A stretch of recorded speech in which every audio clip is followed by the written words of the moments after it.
നമസ്കാരം, ഞാൻ ജോത്സ്യൻ നിർമ്മൽ. എല്ലാവർക്കും കേരള പ്രൈം ടുഡേയുടെ ജ്യോതിഷ പ്രോഗ്രാമായ നിങ്ങളുടെ ഈ ആഴ്ചയിലേക്ക് സ്വാഗതം. കൊല്ലവർഷം 1200 ആണ്ട് വൃശ്ചിക മാസം 2-ാം തീയതി മുതൽ നവംബർ 17 മുതൽ വൃശ്ചികം 8 നവംബർ 23 വരെയുള്ള ആഴ്ചയിലെ ജ്യോതിഷ വാരഫലമാണ് ഇവിടെ പറയുന്നത്. അതോടൊപ്പം തന്നെ ഈ ആഴ്ചയിലെ മറ്റു പ്രധാന സംഭവങ്ങളും: വൃശ്ചികം 1 മുതൽ മണ്ഡലകാല വ്രതാരംഭം, ഓച്ചിറ 12 വിളക്ക് ആരംഭം, വൃശ്ചികം 4-ന് മൃത്യുയോഗം എന്ന ഒരു മൃത്യുയോഗവും വൃശ്ചികം 6-ന് ദഗ്ധയോഗവും ഉള്ള ദിവസങ്ങളാണ്. ഈ ദിവസങ്ങൾ ശുഭകാര്യങ്ങൾക്ക് ഒഴിവാക്കുക. വൃശ്ചികം 8 നവംബർ 23-ന് വൈക്കത്ത് അഷ്ടമി എന്നീ പ്രാധാന്യങ്ങളും ഈ വാരത്തിൽ കാണപ്പെടുന്നു. കൊല്ലവർഷം 1200 ആണ്ട് വൃശ്ചിക മാസം 2-ാം തീയതി നവംബർ 17 മുതൽ നവംബർ 23 വരെയുള്ള ആഴ്ചയിലെ കൂറ് അടിസ്ഥാനമാക്കിയുള്ള ഫലങ്ങൾ. ആദ്യമായി ഗ്രഹസ്ഥിതി: വ്യാഴം വക്രഗതിയിൽ ഇടവൻ രാശിയിലൂടെയും ചൊവ്വ നീചസ്ഥനായി കർക്കിടകൻ രാശിയിലും കേതു കന്നിരാശിയിലൂടെയും സൂര്യൻ വൃശ്ചികൻ രാശിയിലും ബുധൻ വൃശ്ചികൻ രാശിയിലൂടെയും ശുക്രൻ ധനുരാശിയിലൂടെയും ശനി കുംഭൻ രാശിയിൽ നേർരേഖയിലും രാഹു മീനൻ രാശിയിലൂടെയും സഞ്ചരിക്കുന്ന കാലഘട്ടം. മേടക്കൂറ്: അശ്വതി, ഭരണി, കാർത്തിക, ആദ്യപാദം. ഇവർക്ക് വ്യയ ഭാഗ്യാധിപനായ വ്യാഴം 2-ൽ വക്രസ്ഥിതനായും ജന്മ അഷ്ടമാധിപത്യം വഹിച്ച ചൊവ്വ 4-ൽ നീചസ്ഥനായും കേതു 6-ലൂടെയും 5-ാം ഭാവാധിപത്യം വഹിച്ച സൂര്യൻ അഷ്ടമത്തിലൂടെയും 3-ഉം 6-ഉം ഭാവാധിപത്യം വഹിച്ച ബുധൻ അഷ്ടമത്തിലൂടെയും ധന നിവർത്തി സ്ഥാനാധിപത്യം വഹിച്ച ശുക്രൻ 9-ലൂടെയും കർമ്മ ലാഭാധിപത്യം വഹിച്ച ശനി ലാഭസ്ഥാനത്തൂടെയും രാഹു വ്യയസ്ഥാനത്തൂടെയും സഞ്ചരിക്കുന്ന കാലഘട്ടം. ഇവർക്ക് ഗുണപ്രദമായ കാലയളവ് തന്നെയാണ് എന്നാണ് പറയപ്പെടേണ്ടത്. ഇവരുടെ വിദ്യാർത്ഥികൾ പഠന കാര്യങ്ങളിൽ അല്പം അലസ മനോഭാവം കാണിക്കും എങ്കിൽ കൂടെയും അത് താൽക്കാലികം മാത്രമാണ്. അവർ പഠന പുരോഗതി കൈവരിക്കുന്നതാണ്. ഇവർക്ക് അവിവാഹിതർക്ക് വിവാഹ ലബ്ധിയും തൊഴിൽപരമായ ഉയർച്ചകളും ധനപരമായ നേട്ടങ്ങളും ചില സ്ഥാനമാനങ്ങൾ ലഭിക്കുകയും ചെയ്യും എങ്കിൽ കൂടിയും ചില സർക്കാർ നിയമ സംവിധാനങ്ങളിൽ നിന്നും ചില അനുകൂലമല്ലാത്ത നടപടികൾ നേരിടേണ്ടി വരാമെങ്കിൽ തന്നെയും അതെല്ലാം തന്നെ അനുകൂലമായി തീരുന്നതാണ്. അതോടൊപ്പം തന്നെ ഇവർക്ക് ഭൂമി ക്രയവിക്രയ ധന ലാഭം ഉണ്ടാവുകയും വാഹനങ്ങൾ മാറ്റി വാങ്ങുന്നതിന് അല്ലെങ്കിൽ പുതിയ വാഹനങ്ങൾ എടുക്കുന്നതിനും അനുയോജ്യമായ കാലയളവാണ്.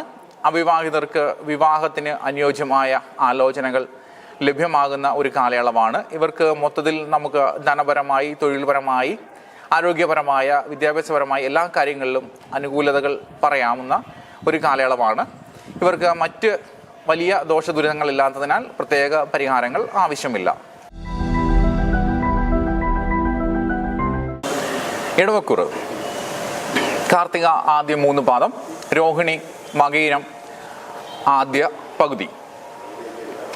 ഇവർക്ക് വ്യാഴം വക്രബലവാനായി ജന്മത്തിലൂടെയും ചൊവ്വ 3-ലൂടെയും കേതു 5-ലൂടെയും സൂര്യൻ 7-ലൂടെയും ബുധൻ 7-ലൂടെയും ശുക്രൻ അഷ്ടമത്തിലൂടെയും ശനി കണ്ടകശനിയായി 10-ലൂടെയും രാഹു 11-ലൂടെയും സഞ്ചരിക്കുന്ന കാലഘട്ടം. ഇവർക്ക് മാനസിക ശാരീരിക ക്ലേശങ്ങളും ബുദ്ധിമുട്ടുകളും ഉണ്ടാകുകയും വാക്കുതർക്കങ്ങളും വാഹന അപകട സാധ്യതകളും വാഹന സംബന്ധമായ ധനനഷ്ടമോ തൊഴിൽപരമായ കാര്യങ്ങളിൽ ബുദ്ധിമുട്ടുകളും സ്ഥാനചലനവും ദൂരയാത്രയും ആവശ്യമായി വരുന്ന കാലയളവാണ്.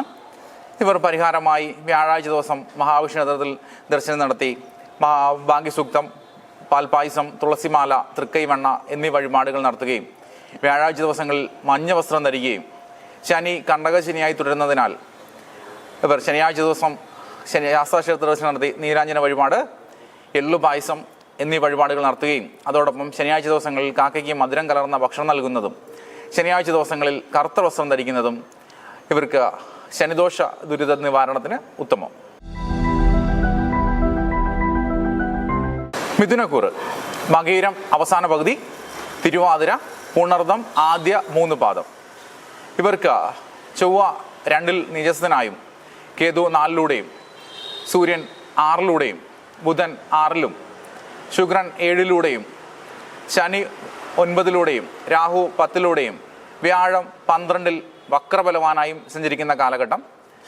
ഇവർക്ക് 12-ലൂടെയുള്ള വ്യാഴൻ്റെ സഞ്ചാരം തൊഴിൽപരമായ, ധനപരമായ, ആരോഗ്യപരമായ കാര്യങ്ങളിൽ ബുദ്ധിമുട്ടുകൾ ഉണ്ടാക്കി തീർക്കുകയും വിദ്യാർത്ഥികളുടെ പഠന കാര്യങ്ങളിൽ അലസ മനോഭാവം കാണിക്കുകയും അതോടൊപ്പം തന്നെ ഗവൺമെൻറ് സർക്കാർ സംവിധാനങ്ങളിലൂടെ ചില നിയമപ്രശ്നങ്ങളിൽ ഇടപെടേണ്ടതായിട്ട് വരികയും വാക്ക് തർക്കങ്ങൾ ഉണ്ടാകാതെ സൂക്ഷിക്കുകയും ചെയ്യുക.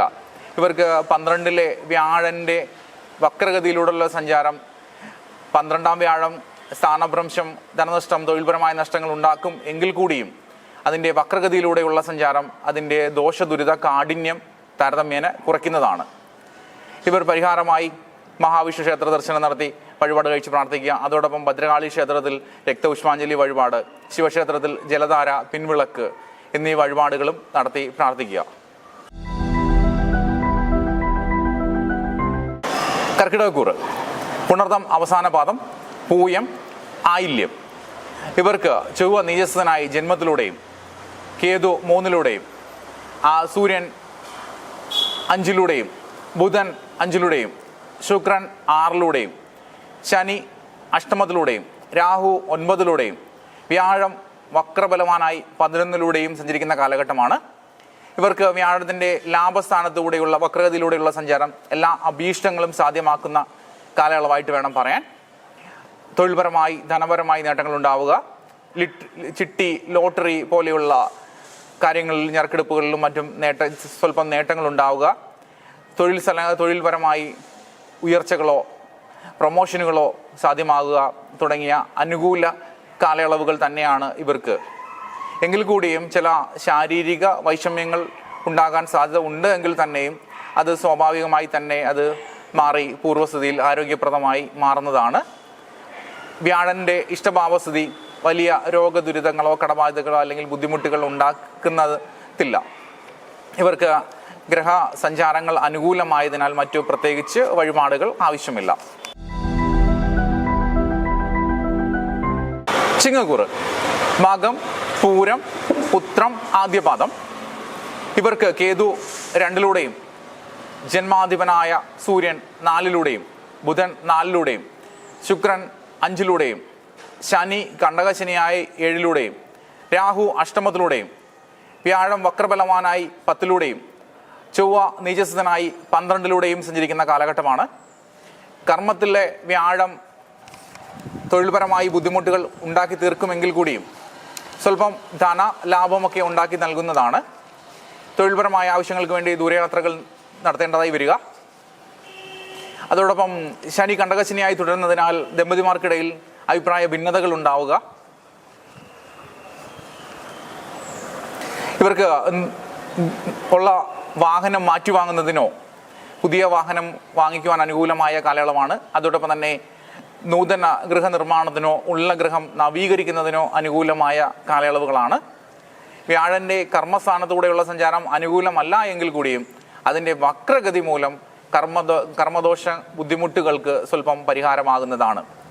ഇവർ മഹാവിഷ്ണു പ്രീതികരമായ കർമ്മങ്ങൾ ചെയ്യുക.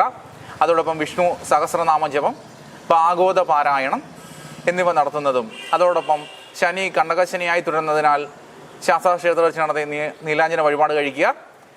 ദമ്പതിമാർക്കിടയിൽ അനൈക്യമുണ്ടെങ്കിൽ അവർ ശിവക്ഷേത്രത്തിൽ ഐക്യമത്യ പുഷ്പാഞ്ജലി എന്നീ വഴിപാടുകളും കഴിച്ച് പ്രാർത്ഥിക്കുക. കന്നിക്കൂറ് ഉത്രം അവസാന 3 പാദം, അത്തം, ചിത്തിര ആദ്യ പകുതി. ഇവർക്ക് കേതു ജന്മത്തിലൂടെയും സൂര്യൻ ബുധൻ എന്നിവർ 3-ലൂടെയും ശുക്രൻ 4-ലൂടെയും ശനി 6-ലൂടെയും വ്യാഴം 9-ലൂടെയും ചൊവ്വ നിജസ്ഥനായി 11-ലൂടെയും സഞ്ചരിക്കുന്ന കാലഘട്ടമാണ്. ഇവർക്ക് ഭാഗ്യഭാവത്തിലൂടെയുള്ള വ്യാഴൻ്റെ സഞ്ചാരം എല്ലാവിധ അഭീഷ്ടങ്ങളും സാധ്യമാക്കുന്ന ഒരു കാലയളവാണ്. ഇവർക്ക് ഭൂമി ക്രയവിക്രയ ലാഭവും വിദ്യാർത്ഥികൾക്ക് ഉദ്ദേശിച്ച വിഷയത്തിന് ഉപരിപഠനങ്ങൾക്ക് ചേരുവാനും ഇവർക്ക് വാഹനം മാറ്റി വാങ്ങുന്നതിനോ പുതിയ വാഹനം വാങ്ങുന്നതിനോ ഒക്കെ അനുകൂലമായ കാലയളവാണ്. 7-ൽ രാഹു സ്ഥിതി ചെയ്യുന്നു എങ്കിൽ തന്നെയും അതുമൂലം ദമ്പതിമാർക്കിടയിൽ ചില അഭിപ്രായ വ്യത്യാസങ്ങളും കലഹങ്ങളും ഒക്കെ ഉണ്ടാകുമെങ്കിൽ തന്നെയും വ്യാഴൻ്റെ ഇഷ്ടഭാവത്തിലൂടെയുള്ള ഭാഗ്യഭാവത്തിലൂടെയുള്ള സഞ്ചാരം മൂലം എല്ലാ രോഗദുരിത കടബാധിത വിഷയങ്ങൾക്കും ശമനമുണ്ടാവുകയും സാമ്പത്തിക നേട്ടങ്ങളും ഐശ്വര്യവും ഉണ്ടാകുന്ന ഒരു കാലയളവ് തന്നെയാണ് ഈ വാരം. ഇവർക്ക് എല്ലാ ഗ്രഹങ്ങളും ഒരു പരിധിവരെ അനുകൂലന്മാരായി നിൽക്കുകയും വ്യാഴം ഭാഗ്യസ്ഥാനത്ത് വക്രബലവാനായി നിൽക്കുകയും ചെയ്യുന്നത് കൊണ്ട് മറ്റു വലിയ പരിഹാരങ്ങൾ ആവശ്യമില്ല. അവരവരുടെ ഇഷ്ടദേവതാ പ്രാർത്ഥനകളും നിത്യേനയുള്ള വഴിപാടുകളും യഥാവിധി ചെയ്യുക.